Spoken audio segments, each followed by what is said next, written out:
Good morning. I'm happy to introduce my PhD project, Novel Treatment Strategies for Infertility and Premature Ovarian Failure. I am Máté Éliás, and I'm working in the clinical field in the Szent Borbála Hospital at Tatabánya at the Department of Gynecology and Obstetrics as a resident doctor. My vision is that in the future, having a child above 40 years of age won't be a question of luck anymore, but the result of a good quality, safe and effective treatment. Therefore, I want to improve the treatment of infertility.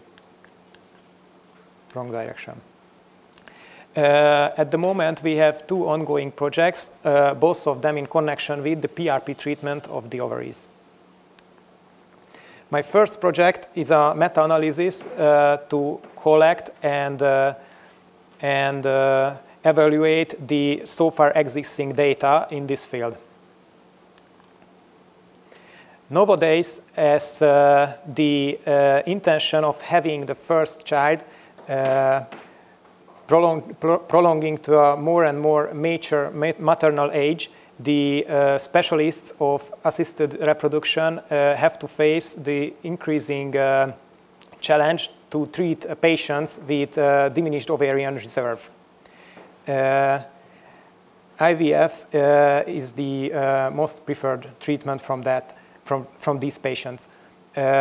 Infertility affects 1 out of 10 couples worldwide, and diminished ovarian reserve became one of the most common causes for that.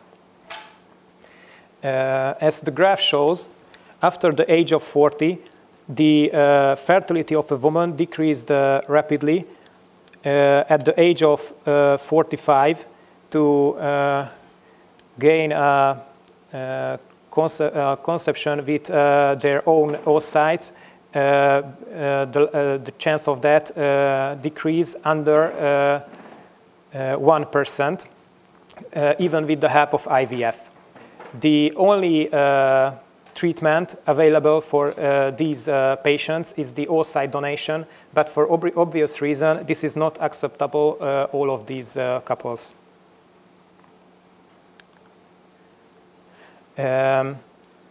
PRP treatment is a novel, promising method which was tried out at several fields of medicine.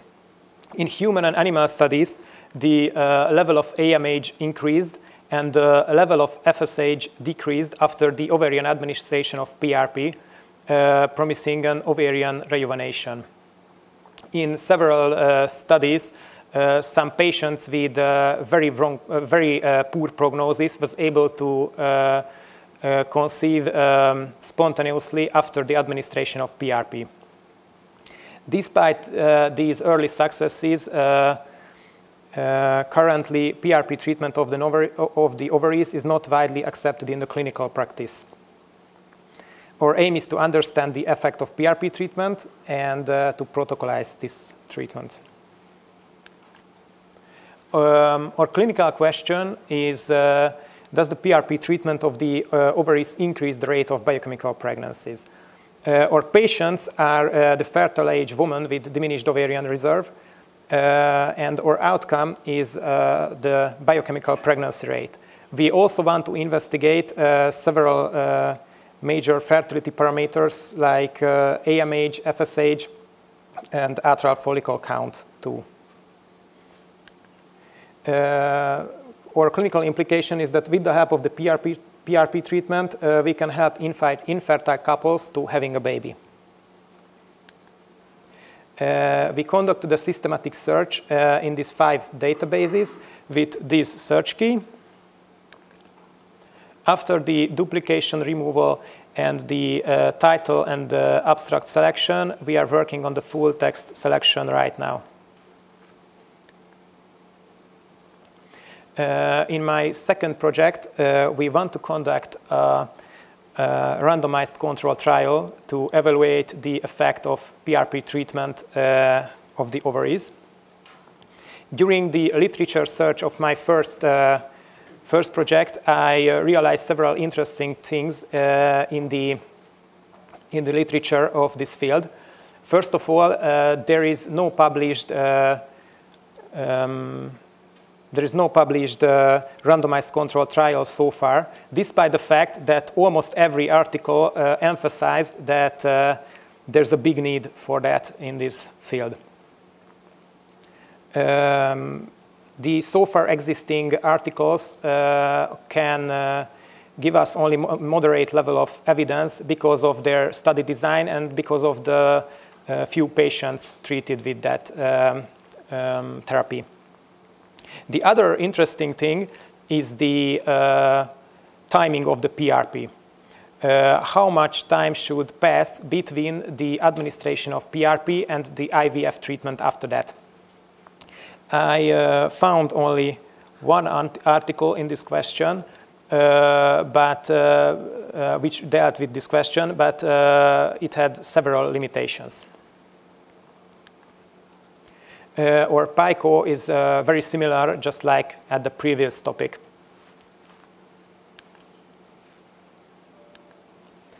Here I listed the planned inclusion and exclusion criteria. Here I want to emphasize the importance of the fathers in the conception. That's why we want to exclude from the study those couples where there is a major male factor too. Here's all protocol. In the intervention group, patients will get a PRP pre-treatment and after that an IVF. At the control group, patients will get only the IVF treatment. We want to monitor the main fertility parameters, hormone levels, and with thus we want to make 3 subgroups to decide on which, after how much time is the most appropriate to start the IVF cycle after the administration of the PRP. Our primary outcome will be biochemical pregnancy, but we also want to measure several other outcomes in connection with fertility. I think PRP treatment is a novel, very promising method to treat patients with infertility. But there's lots of question in this field. But if it's proved to be effective, it can help a lot of couples who had to face infertility. It's also very important that it's not only can help the IVF treatment, but it can also support spontaneous conception. Thus, it can help patients who reject the IVF treatment for some reason, for example, for religious reasons. And at the end of the presentation, I want to tell you my quote: "Everything is theoretically impossible until it's done." Thank you for your attention.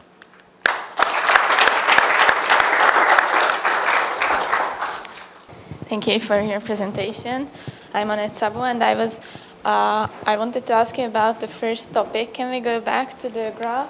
Because if I understood it correctly, there is a decrease until the age of 46 in the percentage, and for some reason there is a rise afterwards.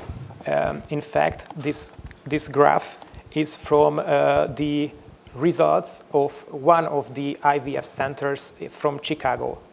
And it shows only the data of, I don't know, 100% or 100 persons or something like this. I wanted to show with just only the process. So maybe this is the reason, because of they had only, I don't know, 20 patients with this age.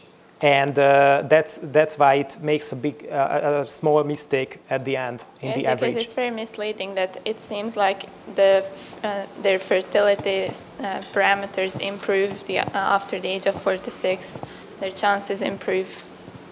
No, it's not, sadly. Thank you. Thank you. I'm Marton Kónya. I would like to ask, did you find any RCT or meta-analysis during your search? And if not, why not? What do you think? I don't know. There was no RCT, as I mentioned here, and there's also no meta-analysis. We found just only several reviews of this question. I don't know the reason. Maybe the PRP treatment is not so widely accepted, and it's a pretty new treatment. I think the first article which give us details about this kind of treatment to the ovaries was published in 2016, but at the beginning there was very few articles in this question. So maybe that's the reason why nobody was able to make a meta-analysis from that so far. But at the previous 2-3 years, lots of new articles appeared. I would just like to ask if you have data in your first topic on the actual method of the PRPs made. As far as I remember, it highly affects the actual material in the end. If you know the spinning time, what kind of tube did they use, so you have answer for that. I collect these data too, and after the data extraction, we will decide about that. So I know that, what you mentioned, and we are thinking on it. Thank you for your